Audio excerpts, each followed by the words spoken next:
চলছে 2026 টি-20 বিশ্বকাপ।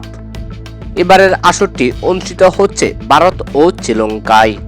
তবে এবারের আসরে অংশগ্রহণ করেনি বাংলাদেশ। ভারতের মাঠে বাংলাদেশের ক্রিকেটারদের নিরাপত্তার স্পষ্ট ঝুঁকি দেখে বাংলাদেশের ম্যাচগুলো ভারত থেকে শ্রীলঙ্কায় সরিয়ে নিতে আইসিসিকে আবেদন করেছিল বাংলাদেশ ক্রিকেট বোর্ড বিসিবি।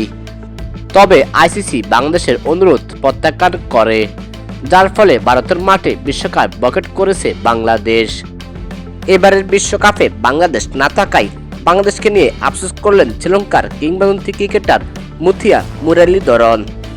গতকাল ভারত পাকিস্তান ম্যাচ অনুষ্ঠিত হওয়া কালে বাংলাদেশ প্রসঙ্গে মুথিয়া মুরলীধরন বলেন, আমি শ্রীলঙ্কার পক্ষ থেকে ক্ষমা চাচ্ছি। আজ পাকিস্তানের সাথে যদি আমরাও বাংলাদেশকে সাপোর্ট করতাম, হয়তো তারা আজ বিশ্বকাপে খেলতো। তো দর্শক, শ্রীলঙ্কান কিংবদন্তি ক্রিকেটারের এমন মন্তব্য নিয়ে আপনার মতামত কি জানিয়ে দিবেন কমেন্টে।